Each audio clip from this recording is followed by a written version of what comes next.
Você vai iniciar agora? Se eu ficar correndo, você me avisa.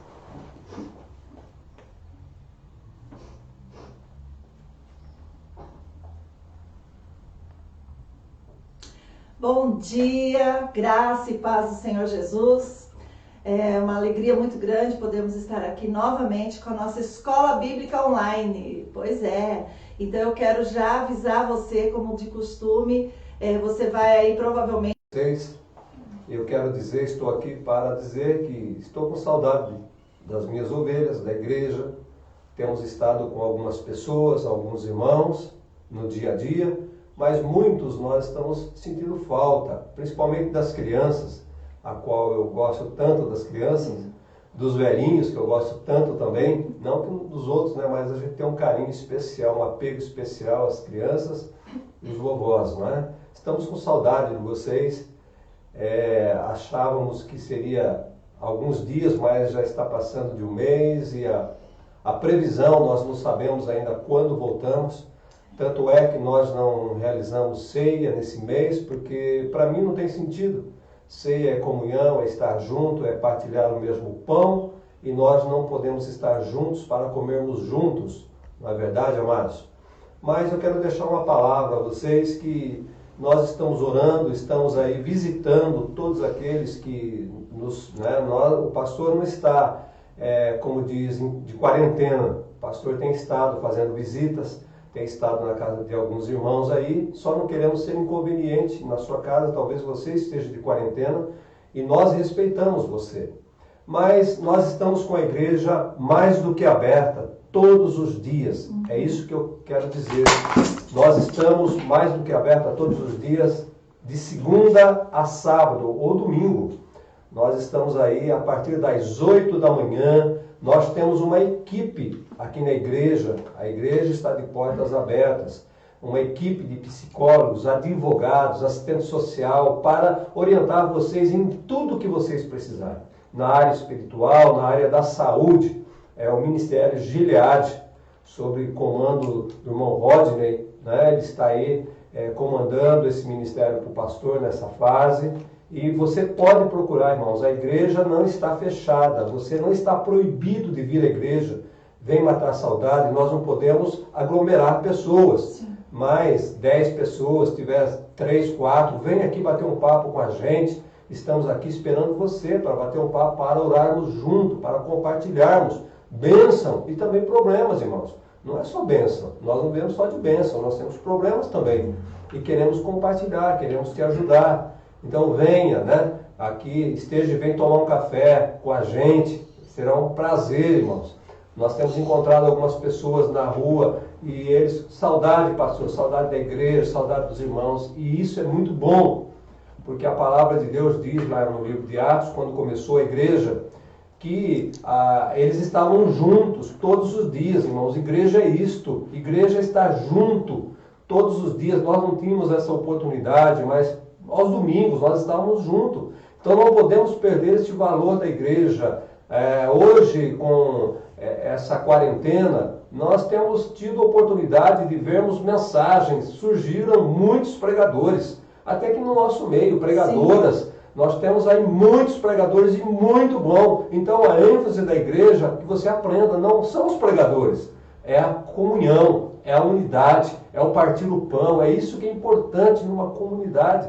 Como que nós partimos o pão? Porque pregadores, eu me sinto orgulhoso de ter tantos pregadores e pregadoras aqui na igreja, não é, pastor Ivonete? É verdade, olha, o pessoal tem nos surpreendido. Pois é. Porque realmente tem sido bem. E pastor, que delícia que é ver, eu falo assim, queridos, é difícil realmente, momento de crise, a gente não ter essa condição de reunir a igreja, mas como é bom ver as pessoas se envolvendo, sabe? Eu acho que nunca teve tanta gente envolvida e se prontificando a participar, estar ali, se oferecendo para cuidar, para dar atendimento, para dar atenção, isso é muito bom. Então, pregador, nós temos muito na internet, você pode escolher que tipo de mensagem você quer ouvir. A grande questão é, qual mensagem ouvir? Qual mensagem que eu vou ouvir? O que vai fazer bem para a minha edificação, para o meu crescimento espiritual? Irmãos, pensa no crescimento espiritual. Como se aproximar de Deus, como estar perto de Deus, como estar no caminho de Deus. É isso que nós temos que nos preocupar. Que tipo de mensagem que vai edificar a minha vida espiritual, me fortalecer? Não é verdade, irmãos? Então estejam atentos a isso, porque tem inúmeros pregadores, pregadoras, palavras. Você pode escolher no domingo à noite o que é que você vai ouvir. Mas eu convido você, ouça o seu pastor, porque o seu pastor ele tem sido direcionado por Deus para trazer uma mensagem local para você, para a cidade de Pederneiras, para a comunidade. Então é importante você ouvir principalmente a mensagem do seu pastor. Eu estou falando não para os batistas, né? Estou falando para todos que estão nos ouvindo. Você é da Assembleia, ouça o teu pastor no domingo à noite. Você é presbiteriano, ouça o teu pastor no domingo à noite, porque Deus tem uma mensagem para a tua vida, é através dele, para a comunidade, para a cidade, local. Então é importante você ouvir, você não perder o fio da meada daquilo que Deus está fazendo na sua comunidade, porque Deus tem comunidade, Deus tem tribos, e nós somos uma tribo de Deus. Então é importante você ouvir a mensagem do seu pastor. As Então, outras ficam gravadas, né? Dá para ouvir. exatamente. Então, se você tiver que escolher, ouça a voz do teu pastor. Depois você ouve o outro pastor. Tudo está sendo gravado. Então Deus tem um agir. Em cada lugar, Deus age de uma maneira diferente. Então eu convido você. Hoje à noite nós temos uma palavra. Eu não sei nem o que Deus vai pedir para mim falar com você nesta noite, mas eu te convido você para a palavra de Deus. E convido você para tomar um café com a gente, uma equipe preparada para atender você na sua necessidade, no seu desespero, que eu sei que muitas pessoas estão desesperadas. E para você, numa palavra pastoral, eu quero dizer que ninguém vai passar fome. Nós não vamos permitir ninguém passar fome, viu? Então não fica preocupado aí. Esteja junto com a gente, que nós temos essa convicção da parte de Deus que não faltará. Salmo 23, ainda que eu passe pelo vale da sombra da morte, não temerei mal algum, porque tu estás comigo, Senhor. Deus está conosco. Amém. Estamos passando verdadeiramente para um grande vale, o vale da sombra da morte, irmãos, onde nós temos esse vírus aí que tem assustado o mundo inteiro, não é meio mundo, o mundo inteiro ele tem assustado.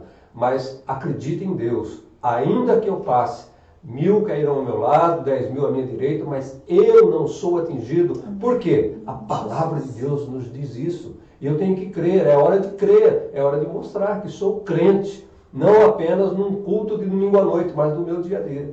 Amém, irmãos? Amém. Que Deus abençoe todos vocês. Vamos estudar a palavra de Deus. Eu quis aproveitar a oportunidade, porque eu sei que tem muitas pessoas que gostam da escola bíblica dominical. Mas não esqueça seu pastor, porque eu não esqueci de vocês. E eu continuo e sempre amarei, porque são ovelhas de Jesus. Eu os amo como ovelhas de Cristo Jesus. Não é? Que Deus abençoe vocês, cada um. E espero vocês logo mais, às 7 da noite, uma palavra que Deus vai direcionar ao seu coração. Fiquem com Deus, um bom domingo, um ótimo almoço, na presença do Senhor Jesus. Não se aparte dele. Que Deus abençoe. Quero convidar o professor Rodney, que eu falo, né? Eu não sou... Tem pessoas que sabem muito mais do que eu, né? E tem mais capacidade. A gente está aqui para organizar a igreja apenas. Que Deus abençoe vocês. Amém. Amém. Amém. Muito bem. E hoje, na verdade, eu estou como aluna, né? Hoje eu estou como aluna, tem mais 2 alunos e o professor. Nós estamos adaptando aqui um cenário de aula. Cenário de aula, né? Tá meio Exatamente. difícil, mas enfim, né? Vamos lá. Vamos lá. A paz do Senhor para você que está em casa, a todos vocês que estão assistindo.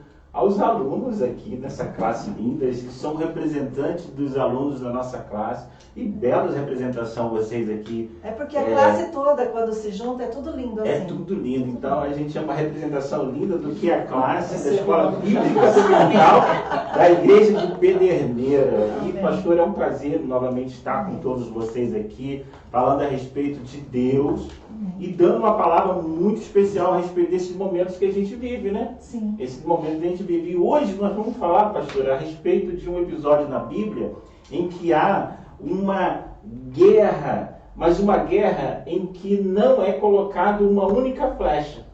Uma guerra em que você não tem uma única guerra campal, mas existe uma guerra psicológica e uma guerra ideológica. Sim. Então nós vamos ver, você abre a sua Bíblia em 2 Crônica 32, nós vamos ler dois textos, 2 Crônica 32 e Isaías 36 e 37. Os textos eles são muito extensos, então a gente vai ler alguns versículos e aí, de acordo com o passar do tempo, a gente vai aqui falando. Sim. Não esqueça de também você participar fazendo pergunta. É literalmente uma escola bíblica dominical. Você pode fazer a sua pergunta. Se nós não soubermos responder, fica para domingo que vem. Isso. E aí a gente vai nos falando. Então vamos ler. No livro de Crônica, o primeiro versículo. No livro de Isaías, o versículo, eu passei por Rodrigo. O Rodrigo pode ler para a gente? Isaías? Vamos ler o primeiro. Lê o primeiro Crônicas, número 1, capítulo 1 de Crônicas. Versículo 1 do 32? Isso. Tá. Depois destas coisas e desta fidelidade, veio Senaqueribe, rei da Assíria, entrou em Judá, acampou-se contra as cidades fortificadas e intentou apoderar-se delas. Beleza. Rodrigo, lê aqueles versículos Vamos lá. salteados. Tá. Então, Isaías 36, o capítulo 36, versículo 5.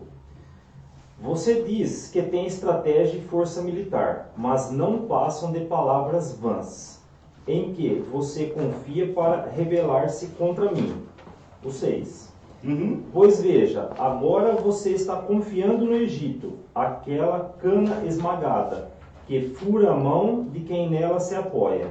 Assim é o faraó, o rei do Egito, para todos os que dele dependem. Isso. O próximo versículo? O próximo está lá no 37. O 37, o 2. Diz assim: Depois enviou o administrador do palácio, Eliaquim, o secretário Sebna e os chefes dos sacerdotes, todos vestidos de pano de saco, ao profeta Isaías, filho de Amós. O 3. Com esta mensagem, assim diz Ezequias: Hoje é dia de angústia, de repreensão e de vergonha, como quando uma criança está a ponto de nascer e não há forças para dar-lhe a luz. Ok. Agora 6, né? O 6, isso. Diz assim: Este lhes respondeu: Digam a seu senhor, assim diz o Senhor, não tenha medo das palavras que você ouviu, das blasfêmias que os servos do rei da Assíria falaram contra mim. Beleza. Agora, lá no 33. No 33... Versículo 33 do capítulo 37 de Isaías. Isso, 37, o 33. Diz assim: Por isso, assim diz o Senhor acerca do rei da Síria: Ele não entrará nesta cidade, e não atirará aqui uma flecha sequer. Não virá diante dela com escudo, nem construirá rampas de cerco contra ela. Pelo caminho por onde veio voltará, não entrará nesta cidade, declara o Senhor. Tá bom. Amém. Amém? Bem, vamos orar? Vamos. Amém? Pode orar, pastor? Senhor, nós te louvamos, ó Deus. Te bendizemos pela rica oportunidade que temos, Senhor, pela liberdade que temos de estudar a Tua Palavra. E, ó Deus, principalmente pela presença do Teu Santo Espírito, que transforma estas palavras, que gera fé em nós através dessas palavras, que transforma essas palavras em esperança, em realmente expectativa de aguardar o mover sobrenatural do Senhor sobre as nossas vidas, assim como o Senhor operou aqui na vida dos teus servos no passado.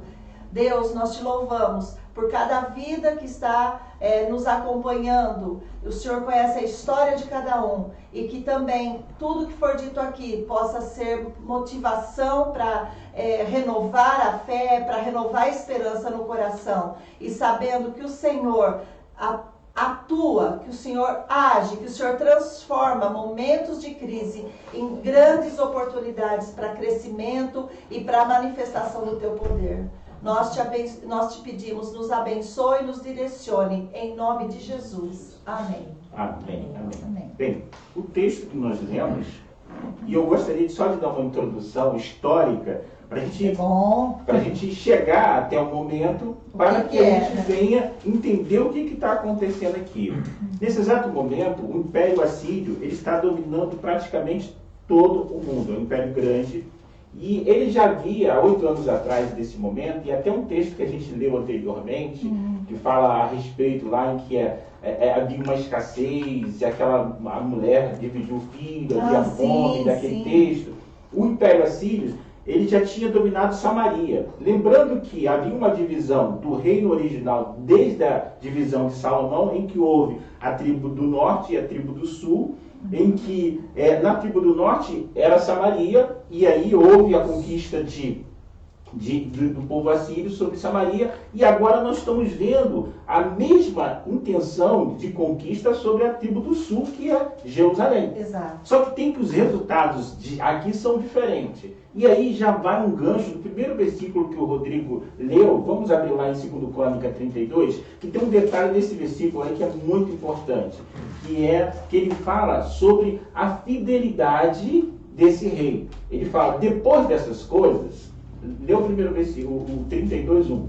Depois destas coisas. Segura aí, depois destas coisas. Toda vez que a Bíblia te fala assim, olha, depois destas coisas, sempre tem uma introdução nesse versículo, significa que existe algo anteriormente, uma história anteriormente. E esse rei, existe uma história muito particular dele, porque ele vinha de uma linhagem em que as pessoas, os reis anteriormente, não tinham dado muito valor pela sua tradição, pela história do próprio povo de Israel. Então ele restaura o templo, ele restaura o culto, ele tira as imagens dos deuses pagãos, e ele faz uma coisa que serviu de exemplo. E um dos parâmetros que a história diz, que ele era considerado um dos reis que era comparado a Davi, porque ele fez aquilo que era agradável a Deus. Então, como ele fala assim, depois disso, significa que existia um histórico dessa pessoa. Não, e ele completa, depois destas coisas e desta fidelidade. Fidelidade, ou seja, ele demonstrou um caráter de fidelidade. E sempre é uma pergunta, qual é a sua história? Qual é o teu passado? Porque nós vemos aqui que ele começa a enfrentar uma guerra e a gente poderia dizer assim, poxa, mas o cara é fiel. O cara, ele é uma pessoa que, ele é aquela pessoa que a gente serve como exemplo. Mas por que isso está vindo sobre ele? Mas por que isso está vindo sobre a vida dele? E aí a gente entende que não é a fidelidade que te isenta do problema. Mas é a maneira que você vai enfrentar o problema que vai dizer como vai ser o teu processo em relação ao problema. E eu me lembro aqui do versículo lá de Romanos 8:28 que diz em todas as... Vamos ler 8:28? Sim. Só para a gente ler? Romanos 8:28. Abre na tua Bíblia aí. Só para a gente dar essa introdução. Rodney, e lembrando aqui que o pai dele, anteriormente, o reinado foi totalmente oposto. Isso, exatamente. Dele, né? Olha só que interessante que o Rodrigo lembrou. Apesar de muitas coisas que a gente possa estar envolvido no nosso meio, nem sempre a gente possa ser influenciado pelo nosso meio. Porque ele viu exemplos que não eram legais. Mas ele tomou a atitude de seguir contramão aquilo que era aparentemente o que seria o padrão. Então tem muitas situações da nossa vida, e principalmente nesse período ruim, é que a gente tende a colocar a culpa na posição do outro, ou seja, sem assumir o que eu faço parte desse problema, em que esse problema ele me envolve, até que ponto eu sou responsável pelo problema. Ele assumiu essa característica, eu sou responsável por isso, eu estou nessa posição, eu assumo essa posição. Muito bem lembrado, Rodrigo. Abrimos Romanos 8:28. Quem lê aí para mim? Sabemos que Deus age em todas as coisas para o bem daqueles que o amam, dos que foram chamados de acordo com o seu propósito. É interessante, nas Bíblias mais tradicionais, ele diz assim, que sabemos que todas as coisas concorrem para o bem daqueles que amam a Deus. Ou seja, muitas das vezes, situações que nos afligem, e a tradução dela é a melhor tradução, que em todas as coisas, ou seja, eu posso estar passando um problema muito grave, mas essas coisas faz com que eu tenha um caráter que venha me prosperar para o bem daqueles que amam a Deus. Mas são aqueles que amam a Deus, não é qualquer um. Ou seja, você precisa de estar dentro desse padrão de ama a Deus. E se nós lembrarmos de João, aquele que me ama, guarda os meus mandamentos e o praticam. Então há necessidade nessa introdução de a gente ter um conceito geral daqueles que, mesmo em condições de ser fidelidade, de ser fiel, eles passam por dificuldade. Mas a grande diferença é você ter um alicerce para que você consiga passar essas dificuldades. O cenário aqui de isolamento, de quarentena, vamos dizer assim, porque a quarentena não significa exclusivamente 40 dias, mas um período, eles entraram nesse período de quarentena, quando eles ouviram esse rei atacando e foram até eles e fazer ameaças. Afrontar ele. E aí é muito importante que a gente venha entender o perfil de Ezequias, que era um perfil de fidelidade, era um perfil de fiel. Nós temos a tendência de fazer igualzinho os discípulos fizeram com Jesus, né? Quando viram aquele homem, eu acho que era cego, não lembro agora. E, Senhor, e aí? Ele está assim por causa dos pecados dele ou dos seus pais? É verdade. E Jesus disse, nem pelo dele, nem pelos pais. Ele está assim para que a minha glória seja manifesta nele. Agora, nós, quando vemos uma pessoa passando por lutas, a gente tem a tendência de julgar, de querer achar uma explicação. É verdade. A gente sempre quer justificar. Porque sim, existe o princípio da semeadura, lógico, né? Existe, a gente sabe que o que a pessoa semeia, ela colhe. Mas o fato de nós estarmos andando corretamente, diligentemente, fielmente na presença do Senhor, não nos isenta de ter lutas e ter dificuldades. Por exemplo, nesse período que nós vivemos, atinge a todos a situação, tanto a bons quanto a maus. Né? Verdade. Agora, uma das coisas que eu li, que eu até separei, é o que a vida faz em nós depende do que a vida encontra em nós. Uma crise não faz uma pessoa, mas revela o que a pessoa faz. Exatamente. O que ela é. Exatamente, ou seja, você é confrontado numa situação e essa situação vai colocar em xeque o que você tem dentro de você, o que te estabelece. Por isso que não adianta só ser membro da igreja ou frequentador da igreja, porque numa hora dessa onde você não pode vir na igreja, é verdade. Quem é você? Quem é você dentro da sua casa? Fala, Paloma. Aí vem aquela parte que você fala do alicerce, né? Se você não tiver alicerce, como que você vai passar por essa situação? Exatamente. E quando a gente fala de oportunidades, é exatamente isso. Se você antes dependia de estar na igreja, hoje Deus te dá a oportunidade de você ser igreja, onde está. de você buscar, de você ter uma nova história. Eu ouvi, não sei nem se cabe aqui, mas eu ouvi assim, que para algumas pessoas, este momento que nós estamos passando é o momento para ocorrer o grande avivamento que haveria de vir antes de Jesus. Ou seja, hoje nós estamos presenciando uma situação de isolamento, de lutas, mas é aí que vai sair quem realmente vai permanecer. Verdade. Porque enquanto tudo vai bem, é fácil. Verdade. Mas... Voltando para o texto, vamos ler. Lá. Vamos lá. Eu vou estar intercalando entre Isaías e 2 Crônicas, tá? Sim. Eu vou ler aqui 2 Crônicas 32:2. E vendo Ezequias que Senaqueribe vinha e que pretendia guerrear contra Jerusalém, teve conselhos com seus príncipes e seus homens valentes para que tampasse todas as fontes de águas que haviam fora da cidade e os ajudaram. O que eu quero pegar aqui?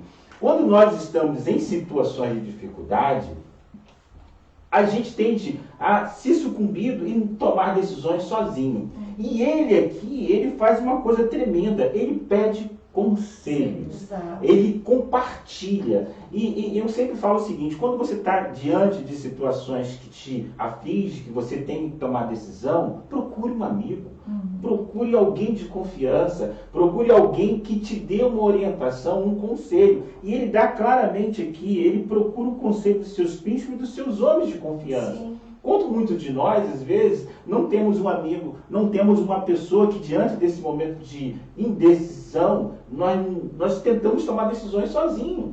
E não, ele está dizendo aqui, olha, pegue o conselho de alguém, confie em alguém, fale com alguém e mesmo que você não tenha esse alguém, procure algo, uma instituição de respeito, idônea, né? Para que alguém te ouça, porque não toma decisão sozinho. Porque às vezes, quando a gente toma decisão sozinho, a gente acaba. E ele diz, tamparam as fontes de água. E ele começa a usar agora o que ele pode fazer. Vamos nos colocar aqui no cenário.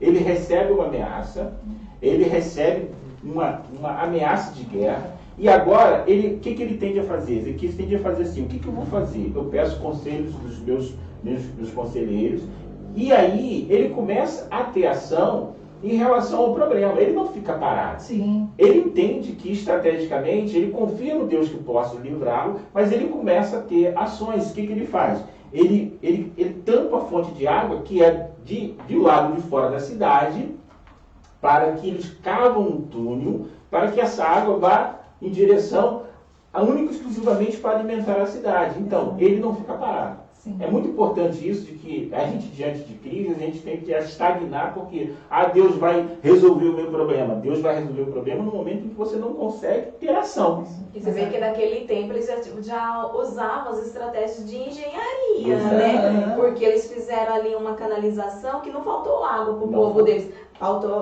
Fez as barragens, se protegeram, mas para eles mesmos ali não faltou água ali. Olha aí a estratégia de engenharia também. Exatamente. E você tem que usar o que você tem em mãos. Mas uma outra coisa também que a gente pode falar a respeito disso, o que você tem que possa fortificar o teu inimigo? O que de alimento, o que de coisa que você está fazendo que possa ser de alimento para o teu inimigo? Você tem que tirar. Se eu tenho vamos dizer assim, algo que possa esse inimigo ser usado contra mim, eu tenho que fazer uma análise e tenho que tirar. Foi o que ele fez no versículo seguinte, no versículo 5, ele diz, então ele fortificou, reparou todo o muro quebrado, ele levantou torres sobre ele, fez outro muro por fora, fortificou a torre e o apoio da cidade de Davi, e fez armas e escudos em abundância. O que ele estava dizendo ali? Olha só, eu tenho um problema. Mas o que eu posso me fortificar e tirar o que o inimigo possa usar de mim, eu vou fazer. Sim. E aí muro fala muito de proteção.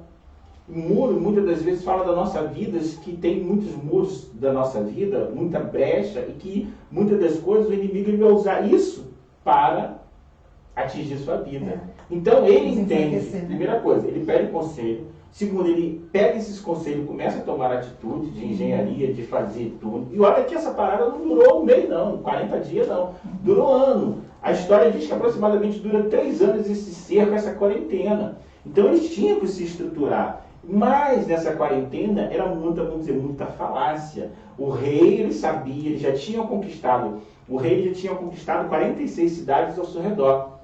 Só faltavam 2 cidades, Jerusalém, mas uma cidade pequena.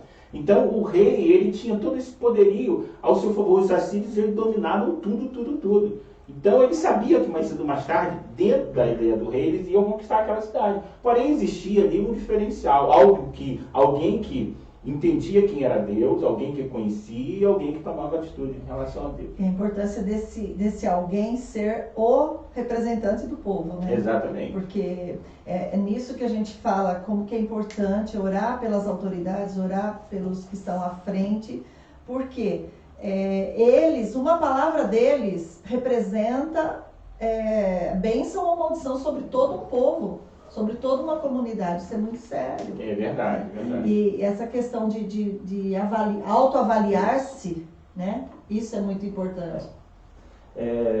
Aqui a gente também poderia fazer um paralelo. Se nós pegarmos aqui no 32:6, isso que você falou é bem interessante. Ele pediu conselhos, e o que a pastora falou, de homens de Deus, direcionado por Deus. Se nós pegarmos aqui Ezequias, o povo que seguia Ezequias era um povo próspero, um povo abençoado. Por quê? Porque ele direcionava, ele encorajava o seu povo. Diferente do filho dele, Manassés, antes da conversão. O que acontecia com o povo que era dirigido por Manassés? Eles ficavam à deriva, eles penavam. Por quê? Porque era um homem que antes da conversão dele, ele não orava, ele não jejuava, ele não seguia um propósito de Deus. Diferente do rei Ezequias. Né? Entendi, exatamente. Eu queria lembrar você que está em casa, você pode fazer pergunta, hein? Eu estou vendo pouca participação de vocês. A gente trouxe uma Ó, equipe. vocês estão dormindo? Não, gente, vamos participar. Então, voltando aqui. Então é muito importante a gente entender a figura da liderança também nisso, né? O que a liderança é? Uma liderança escolhida por Deus, uma liderança abençoada, ela faz essa diferença. Mas não ficou por aí, né? Nos versículos seguintes, ele fala, no 7, ele dá uma palavra de ânimo: esforça-te e tende bom ânimo. Olha aí. Olha, exatamente ali ele vê a situação da afronta que é dado, porque nessa guerra ideológica, nessa guerra em que as palavras são ditas, e o povo, a gente vai ver lá na frente, já adiantando o assunto, chega um determinado momento que os enviados do rei, eles chegam no muro e começam a profanar palavras, e ele fala assim: ô meu amigo, você fala na nossa língua aqui, porque a gente entende vocês, você não precisa falar na língua de todo mundo, não. Ele falou: eu quero atingir todo mundo. Ou seja, há uma guerra de audiência para que as mentes das pessoas sejam contaminadas. Eu vejo assim que eles não estavam conseguindo enfraquecer o rei, Exatamente. a liderança. Então, como que nós vamos fazer? Então, eu vou semear dúvida, medo, sabe, ali no meio do povo. É verdade, é verdade. Para que o povo possa se inflamar contra a liderança. Gente, é uma estratégia política até hoje. E é o que nós vemos Então, hoje. Hoje nós vemos muito a falácia, a guerra de palavras, a guerra de ideologia, porque sempre quando há essa questão na guerra ideológica, há também uma intenção ideológica por trás. O rei, ele queria sim conquistar a terra, mas ele sabia que o poderio bélico dele era muito maior. Então agora eu vou fazer com que esses caras joguem um temor sobre ele, que eles ficam atemorizados a ponto deles abrirem a porta e entregar, assim como outras situações. Então agora, o que ele faz? Ele joga uma palavra de ânimo: esforça-te e tente bom ânimo. Muito parecida com a palavra que Deus falou a Josué. Sim. Diante da sua caminhada. Agora já Moisés não existe, Josué tem que assumir uma nova comissão agora, e a mesma palavra é dada por Deus: esforça-te, tem de bom ânimo. Ou seja, não é uma situação em que eu tenho que ficar parado, eu tenho que, diante da dificuldade, eu tenho que andar. E logo em seguida ele diz: esforças, não temas, não temas. E às vezes, Rodrigo, esse não temas, às vezes a gente pega como se fosse uma orientação. Mas Deus, ele quer dizer como se fosse uma ordem. Ele está dizendo: Rodney, se você conhece quem está dizendo não temas, você não tem que ter como uma sugestão. Isso tem que ser como se fosse uma ordem. O seu coração tem que ser, de tal forma, ser colocado em mim, lançai sobre mim a vossa ansiedade, porque eu tenho cuidado de vós. Então, quem conhece o Deus, igual ele falou que hoje eu conheço Deus, ele tem essas palavras no momento de crise, no momento em que uma situação está caótica, mas ele entende que não temas. A situação aqui é muito parecida com a de hoje, porque vamos comparar o rei assírio como se fosse uma praga. Ele já estava disseminando tudo e quantas cidades ao seu redor.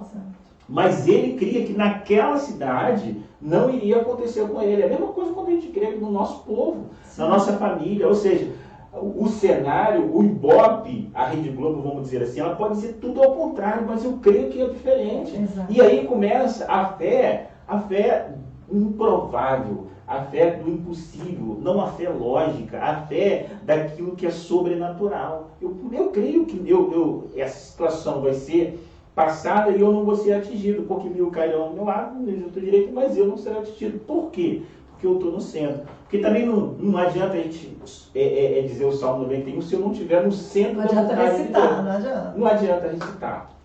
Ok? O que o irmão está falando aí me lembra muito algumas coisas que eu estudei na faculdade, e uma delas é trabalhar com dados de realidade. Muitas vezes nós somos tão inflamados com as notícias e as péssimas notícias, né? Porque afinal de contas a mídia ela não vende notícias boas, ela só consegue dar ibope com notícias ruins, com tragédias, com desgraça. E eu vejo, minha mãe, por exemplo, ela assiste muito jornal, muito ali, não que não é para assistir, gente, ele tem que estar informado, mas eu vejo assim, como ela realmente, ela me liga, ai viu, eu vi isso, ai viu, eu vi aquilo. Então, como isso realmente atinge, e nos atinge, porque nós somos seres que aquela mensagem vai ficar lá dentro. Mas quando nós conhecemos, é o que nós sempre estamos citando o versículo, trazer à memória aquilo que me dá esperança, quando nós conhecemos de andar com Deus, esse Deus de andar com Ele. Então eu vou trabalhar com dados de realidade, peraí. E é o que a gente tem tentado trazer aqui na escola bíblica.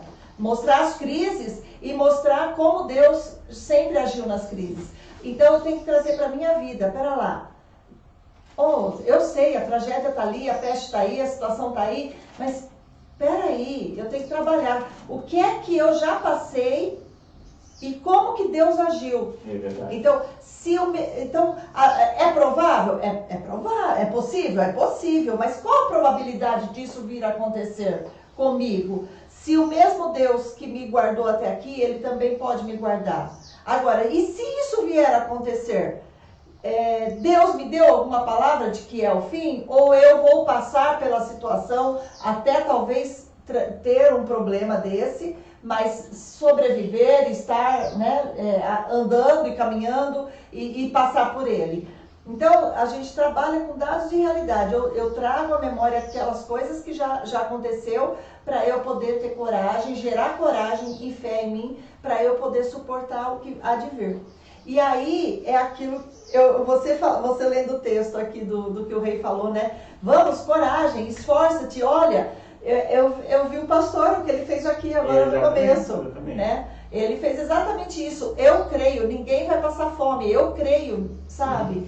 Então, é exatamente isso que aquele que anda com o Senhor, aquele que conhece esse Deus, ele olha aqui e fala, opa, pera lá, eu tenho que ser forte, eu tenho que ter coragem. Eu não posso temer, eu não tenho motivos para temer. Exatamente, é uma ordem. Isso. Então, e aí a pastora falou, traga à memória aquilo que te dá esperança. Eu lembrei que quando eu estava lendo aqui, estudando aqui, acredito até que você vai falar sobre essa parte aí, né, da preparação que ele faz, né, com o povo, ele incita a comemorar a Páscoa, a trazer a Páscoa. E a Páscoa é bem aquele momento lá que os primogênitos, né, morriam. Exato. E quem tinha o sangue do cordeiro nas portas, aí ia ficar isento. Foi a passagem do Egito, né, para o povo. É isso. E aí essa lembrança da Páscoa ele quis incitar, para comemorar, para não foi só de palavra, ele fez o ritual para o povo, para trazer a memória. E hoje o que a gente está trazendo a memória, né? Não, hoje a gente não se faz mais a Páscoa dessa forma, mas Jesus veio, né, para o plano perfeito, né? Foi o próprio sangue dele. E a gente, nesse momento, a gente precisa trazer a memória que Jesus fez lá na cruz por nós. Verdade. E o que você falou é muito interessante, porque é como se literalmente aquela situação passasse por cima deles. Exato. Porque era a última cidade fortificada da tribo, lá da região de Judá, que foi dividida, as 46 anteriores já tinham sido dominadas por ele. Ou seja, era uma questão de tempo na ideia do rei assírio, de que isso ia acontecer. E a lógica, né? Era lógica. Mas aí ele ele sabe, e logo em seguida, eu vou deixar o Rodrigo falar, e logo em seguida a gente vai ver que ele fala uma outra palavra e ele mostra, ele faz na prática. Muito bem lembrado isso daí da questão da Páscoa. Ou seja, colocar em prática, não só falar, não só no discurso. O que a pastora falou me lembrou exatamente o que o pastor acabou as palavras que ele acabou de proferir. Se encaixa perfeitamente o que o Ezequias fez. Por quê? Qual seria a posição dos povos, das pessoas, se o rei Ezequias não tivesse proferido essas palavras, encorajado, falou, olha, Deus está conosco, nós vamos vencer. Porque logo em seguida a gente vê a carta de Senaqueribe. Exatamente. Se o rei Ezequias não tivesse encorajado, falado, não, Deus está conosco, nós vamos vencer, essa palavra essa palavra que veio de um homem de Deus, qual seria a posição, a reação das pessoas que estavam sendo lideradas por eles? Se o pastor Dorival, nosso pastor, sempre não proferisse palavras de bênção, não nos encorajasse, gerando ânimo nas suas ovelhas, qual seria a posição das ovelhas? Por quê? Nós temos que entender o seguinte, hoje em dia nós estamos focados nesse vírus, mas a hora que esse vírus passar, os nossos problemas pessoais, as nossas depressões, os nossos outros problemas vão continuar. Verdade, sim, isso aí. sim. Né?